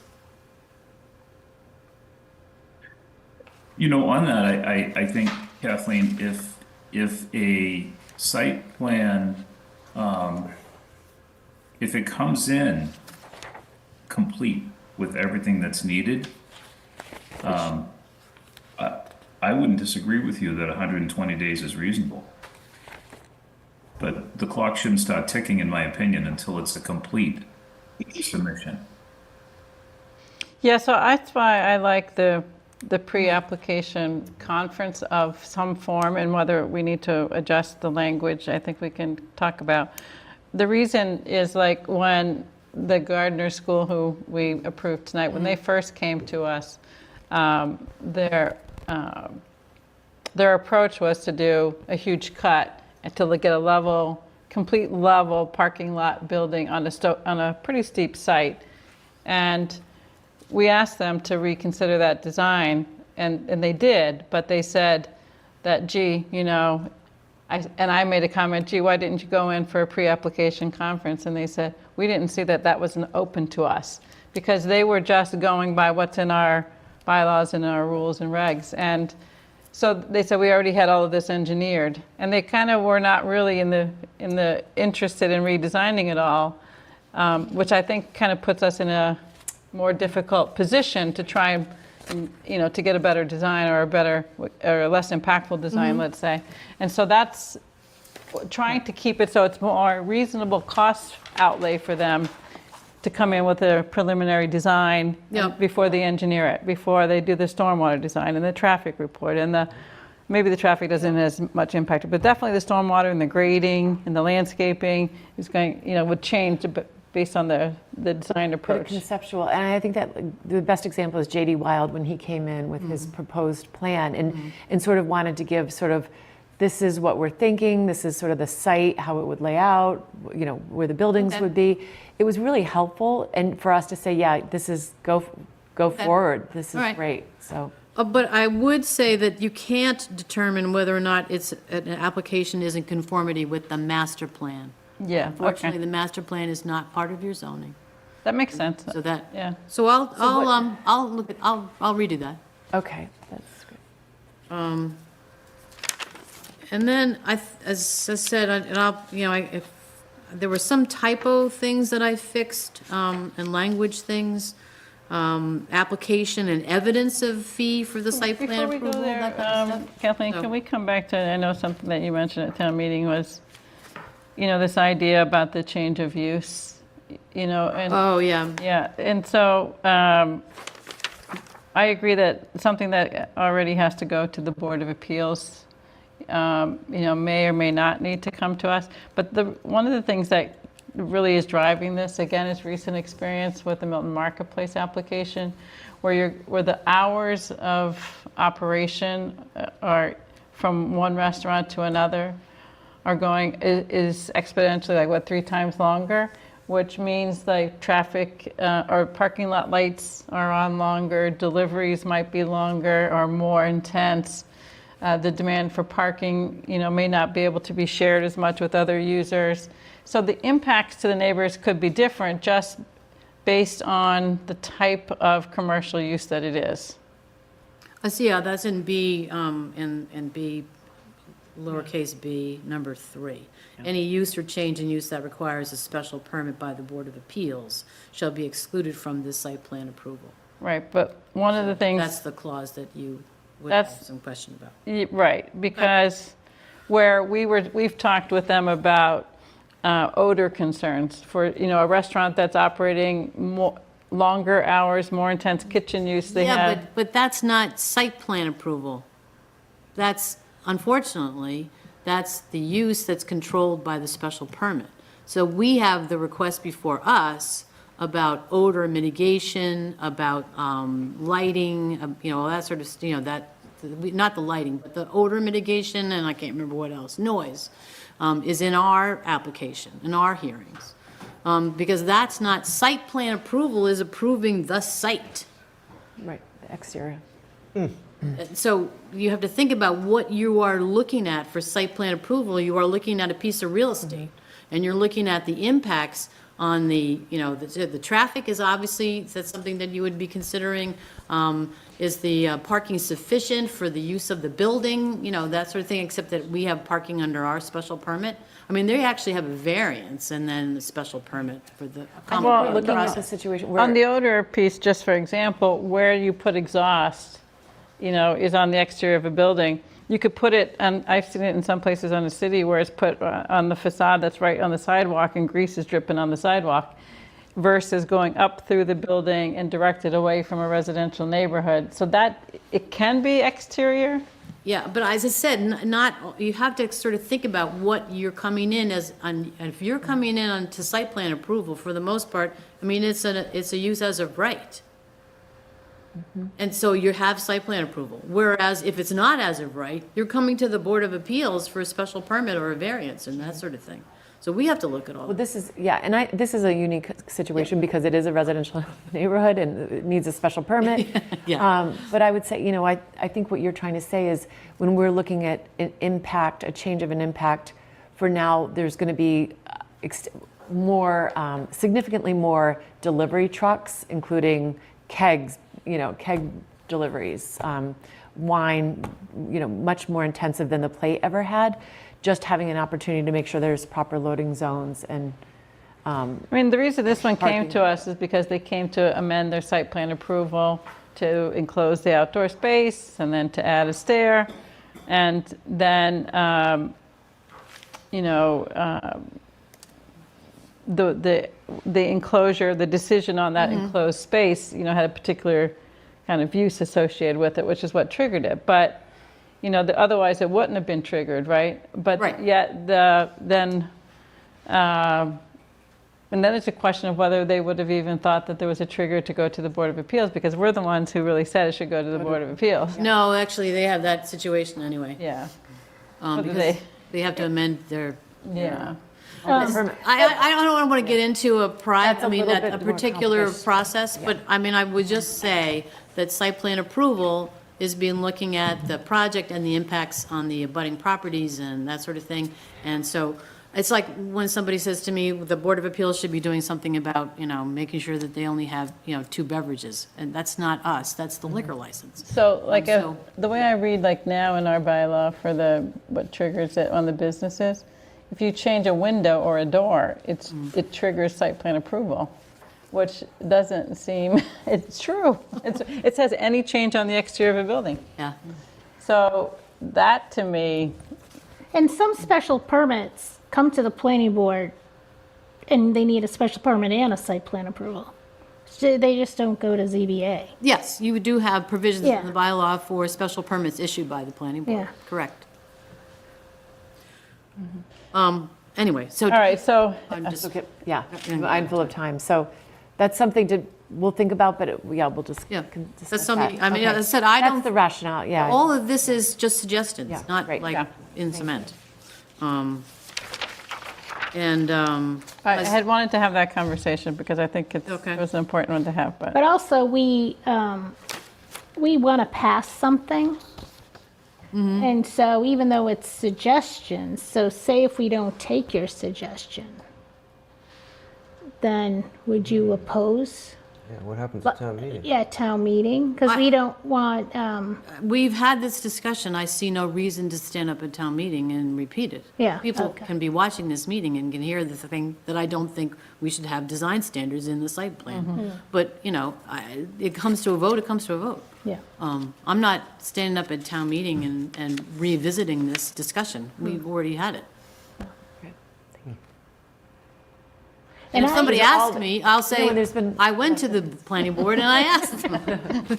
And they turned me down. I was heartbroken. But no. and we asked her to do this. We asked her to come do this. I know, and we appreciate that, and there's a lot of good stuff. There's a lot of good things, yeah. And again, to my point earlier, this is also for an average person, because I have to read all this as an average person. And yes, more concise language is easier to understand. So I appreciate some But language, no, you will not expect me to stand up at town meeting and not to sabotage. put you on the I spot. think you did a lot of cleanup things here too. I did. which Yeah, appreciate yeah, quite yeah. a bit. Yeah, There was some words missing and some, Right.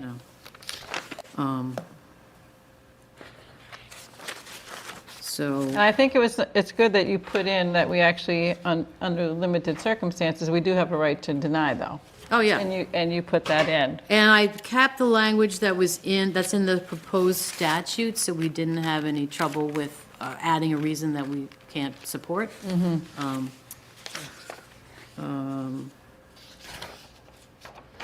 Yeah, so, and the only thing I did take out is on outside consultants. I don't think you can have somebody pay for the lawyers. It's funny because that is elsewhere in our bylaw.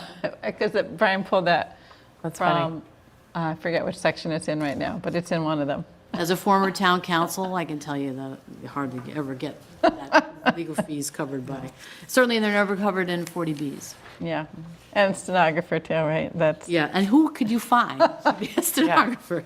There's now a new AI app we just used in our last annual meeting that can tape everything and sort of a mess, but there you go. So I will take a look at the application stuff. I will throw all the design standards back in and fix the rest of, a couple typos. That's great. Anything else? let me just see if there was anything else we wanted to say. I know that you said this at town meeting and you consistent with it here, under the review standards, F, R, and removing, just wanted you to be able to explain that here again. other aspects of site design that may be reasonably within the spirit and intent of this section, we could ask for. Yeah, I think that is too fuzzy. It's sort of, it's a, what we would refer to, it's sort of in the, it's just too big a door. That allows everything to come in, and And you think that that could also then be used as some reason for a denial because you didn't get it? yeah. Okay. And how somebody's supposed to know what they're supposed to be doing? Other aspects of site design. I mean, what am I supposed to be providing? That was one of Brian's biggest concerns too. Yeah. No, Brian, I mean, yeah. It was meant to be in the event that there's something that was unanticipated that we couldn't predict with every site that's so unique. You've got such a long list. We're And it's very hard for me to imagine what you could come up with that wouldn't be already on here, but yeah.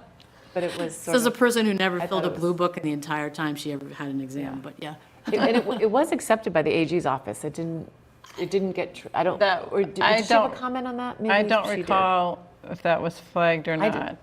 didn't think it was, I but- actually, I can appreciate Kathleen's view on that, and Brian had So the that might same be one, and I something think well, that we no, would- I can too, because as an applicant, exactly. you see it know, from you're an like, what does this mean? Yeah. You know, and I might have a different taste. You could pay know, me, as- $950 an hour to give you the answer. Yeah. So that would be an item that we could take out. So Okay. I think if that, I don't, I know you need to move along. Sean. Sean, did you have anything? Nope, I'm all set. And then I think there were a couple of references that would have to be added back in with the pre-application conference and the Yeah. design guidelines. Yeah. But otherwise, I didn't have any, I appreciated some of the cleanup and clarity and rewrite. I mean, it is kind of hard to do because you do wear two different hats. Like when you're around the table, you're taking the position, if I was a neighbor, what would I want? But then I've also been an applicant and I'm like, oh my God, We I don't want any of this. We really So need to it's, balance. you know, so It's a it balance. is It's a really balance. hard It's to true. do. And That's I mean, I would agree if I was down there with all of your strikeouts, but that's not where I am right but now. it's, and it's reasonable when we need to, yeah. Well, yeah, I mean, we do have to balance the applicant's,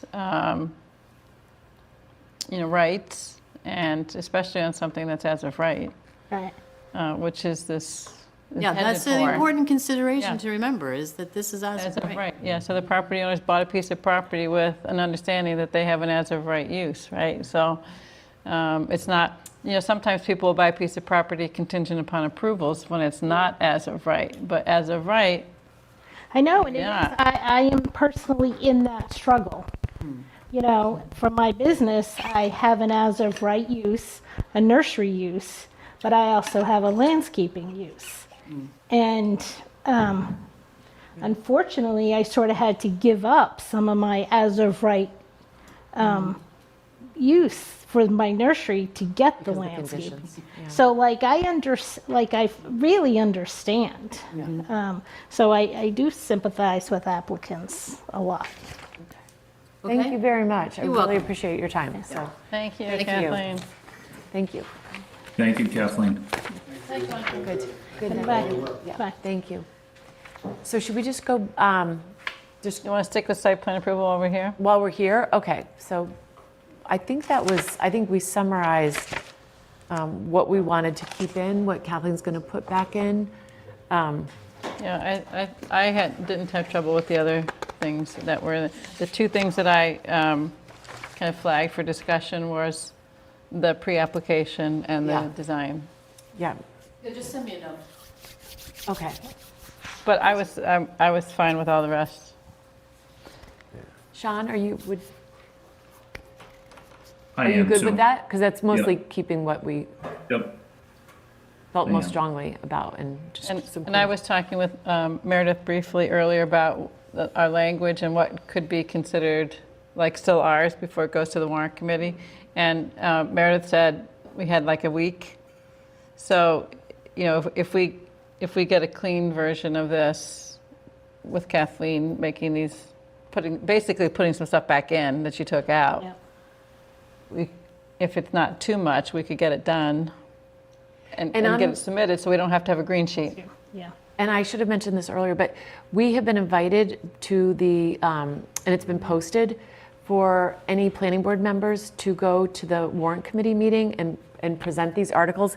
I would really love to have a clean version to give to them and have a clean version for town meeting. That's Monday without- night? No green sheets this time. We will make sure. We didn't ask her if she could have it to us by Monday night, but. I didn't, so we can reach out and maybe. I did mention to her, actually, when I spoke to her today, too, that the warrant committee would be discussing on Monday, and I think that's why she made this push today.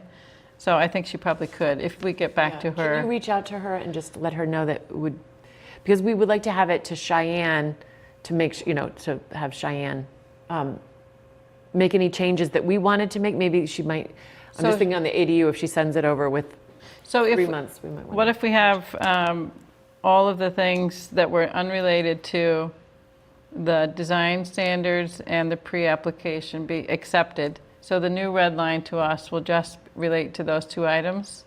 And then even with those as red lines, that could go to the warrant committee, right? Right. And we could say that those were just mostly being put back. Right. Except I do kind of like her time limit. Yeah, no, we're accepting, I'm saying Put it in accept it there, all. But Sean's point, a completed application. It doesn't say in Yeah. here completed application. It's a little thing, but I think it makes a big difference. What am I looking page at? are you looking at? Page 11, top of the page. Time limits. I like that, because I do feel like sometimes we get thrown under the bus. Oh, they take so long to do this. Yeah. But it really, After the complete application. yeah, Where she redlined at the top of the page. So all you have to do on number 10 then is say, if you look on page After the 10, submission of a completed Complete. application Yeah. or something to that effect. it says on the bottom of page 10, no more than 90 days after the receipt of a site plan review application, you could just put the word complete site plan review application. But are we going 90 or 120? What am I seeing? well, she suggested 120. 120. Yeah. All right, so we're changing this to It 120. was 90 for the ADU, Yeah, I think I'm we want looking to at, go 120. I'm looking at site plan approval. 120 for the site plan. It says 90, doesn't it? No, I see 120. Yeah, I think- So top of page 11 is where I am. On the red line version. Site plan approval.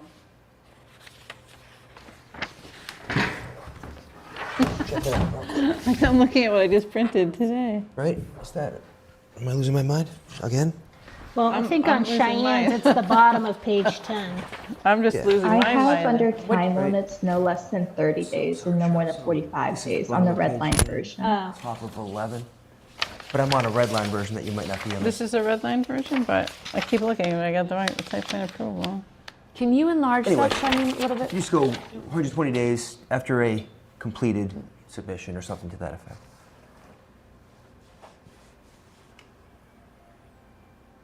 Under 8.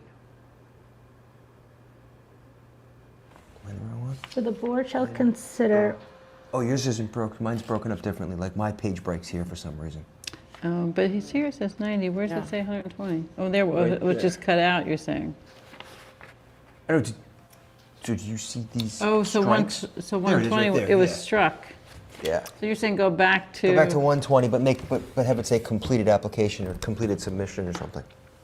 well, in Cheyenne's that she has, which is probably different than Jim's, on what Cheyenne has on the screen, it says should be commenced no later than 30 days After the submission of a after complete the application. submission of a complete application. Commence means started.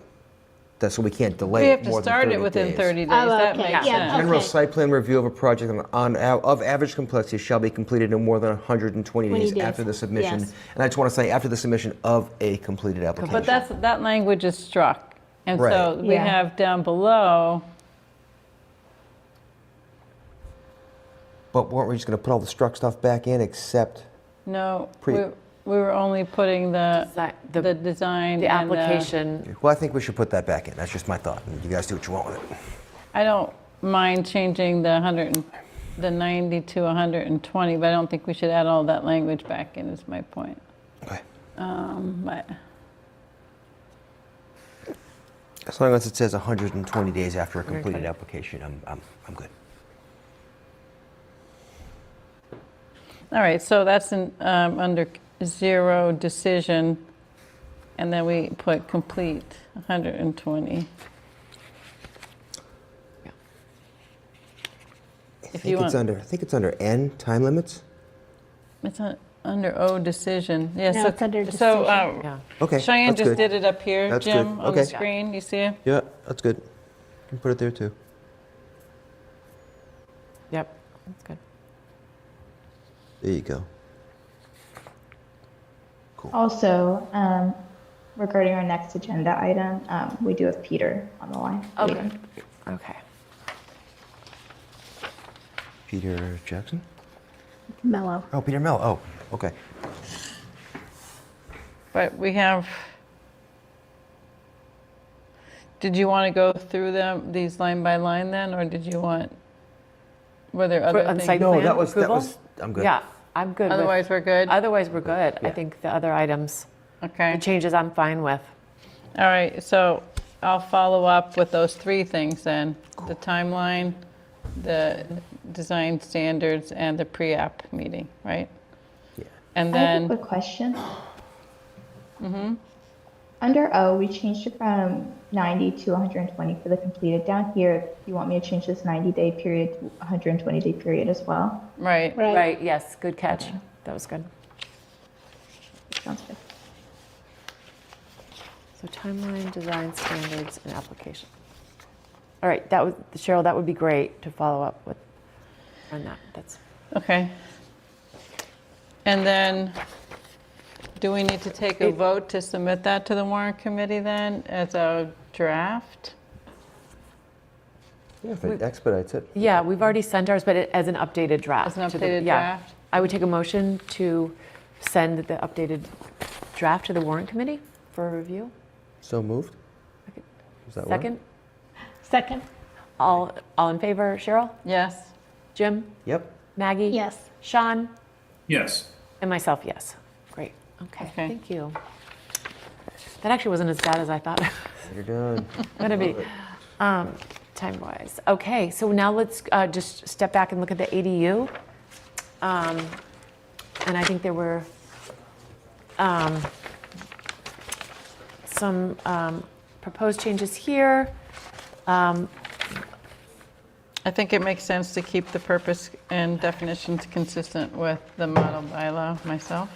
And then I was okay with the things that she removed that weren't Right, so all those, applicable. Building the- code, fire code.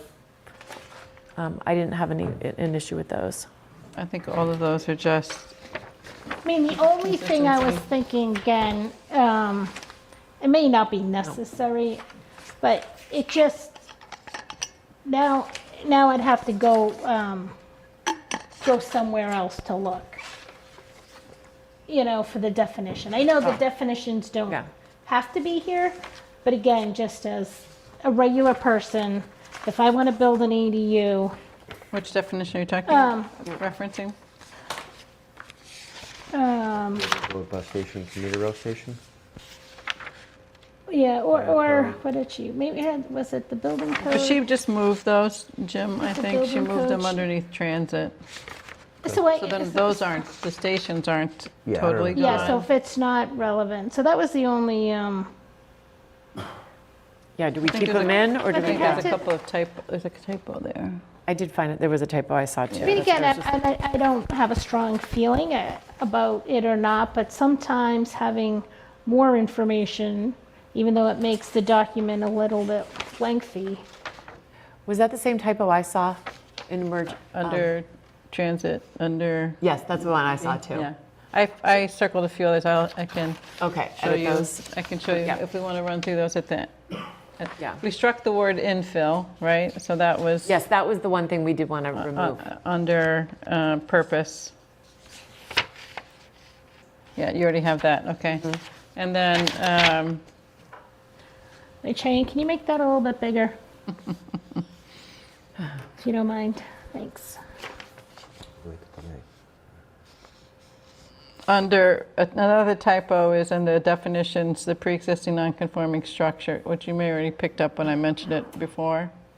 Yeah, you did. Okay, the NG. And then under transit station, there's two typos. Yeah, you've got that one. You've got that one. Okay, those are. Okay.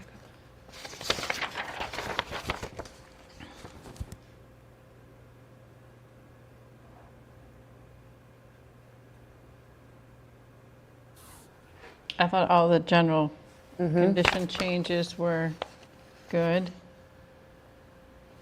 And she explained that that 4 was already covered elsewhere, so striking that's not really striking it. We added the radon, right? Yep. Under process and requirements, I thought those were good changes.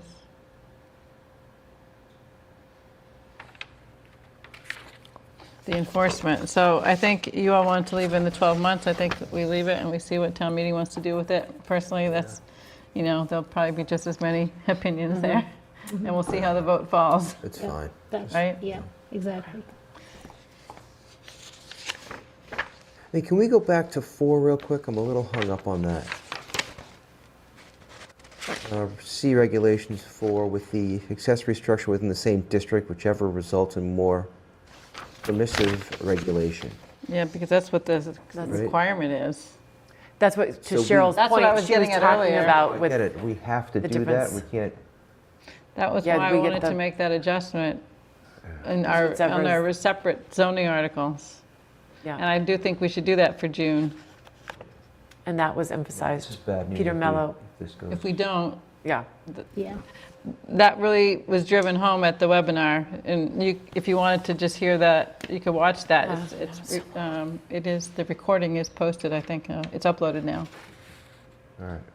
But as soon as I heard that, I thought we need to do this. Yeah, I was trying to think of a workaround for this, but I guess there is none, huh? No, that is the work. Unless we That change is our- it. Yeah. I get it. Okay, all right, I'm good. yeah. Okay, so, is there anything else? Sean, did you have anything else on this ADU? No, I think everything that we've discussed so far tonight I have nothing more than what we've talked about. I'm good. Okay. So do you think we should send the warrant committee a red line version so it's easier for them too? To see the difference between what we had before, which they reviewed? Make sure you send it just one, so they're Definitely not helps. reading the right. Maybe we send sheet it both music. ways. Don't do Maybe if You they mean both ways? send a Final clean version. Oh, clean version and red and a line, red yeah. line I version, think that makes sense. so they can look at the red line, but if they want to cross-reference it and say, what was it before? Or what were the changes, they'll be able to see. But since it was technically sent back for further review, We don't need to do that. it's really a new new. document. Yeah. True. I think if you want, but- I'm fine with it just going Just that sending way it too. But, Maybe it's you know, less if, you confusing know, for them. It could be less confusing, because they should be looking at it with clear eyes. Fresh eyes, Yeah. Yeah. Okay, that's fine with me. And they're much more familiar with it now that Right. it's, that all of the, with the various amendments. And I think maybe we should make them aware that the model bylaw is available if they want to look at it. On the, I mean, that's Yeah. what we .gov. could send that. we could Yeah. send it to them too, yeah. Right. Great, good points. Okay, so then I'll make a motion to submit the revised ADU language to the warrant committee. Second, is there a second? Second, I'm sorry. Great. Roll call, vote on this. Cheryl? Yes? Jim? Yes. Maggie? yes. Sean? Yes. And myself, yes. Great, okay. Thank you very much. So now, So Yes, did you have anything So else just that you wanted what gets to- what gets sent to the warrant committee, can that be sent to us as well, so we all working off the same? Yes, Cheyenne, when, Please. we'll have it please. sent to you, Cheyenne, and then if Yes. you can distribute it to everyone, that would be great. Definitely. Okay. And Sean, is there anything anyone else has before we discuss moving to executive session? I don't have anything. Okay, and everyone's out of the room at this point. So Sean, just stay with us. I will. We have one person on Zoom. There's one person. Okay. Oh, they left now. Okay. And do these guys have to leave? They will They leave. will Okay, have to, yeah.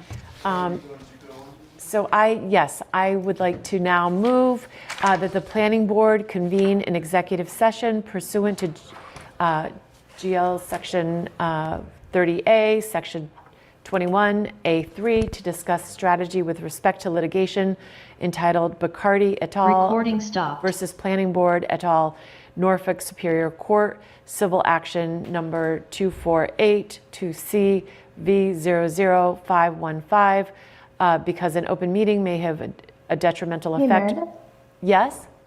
question for you. I know that the Milton Access TV people left, and I did stop the recording, so that won't be saved. But are we still streaming? Like, if someone's watching this on YouTube or Facebook, is it still going to be on YouTube and Facebook live? Milton Access is still here, so it will not be. Anybody hear us? I can hear you. Julia can hear us. She was still reading I that. was still reading we haven't adjourned yet. Oh, okay, cool. Thanks. Okay, great, sorry. With respect to litigation entitled Bacardi et al. Versus Planning Board et al., Norfolk Superior Court, Civil Action Number 2482CV00515, because an open meeting may have a detrimental effect on the litigating position of the planning board will not reconvene in open session at the conclusion of the executive session. Cool. Okay, if I can have a motion on that. So moved. Second. Second. All right, all in favor? Maggie? Yes. I, Jim? Yes. Sean? Yes. And myself, yes. We're now officially in an executive session.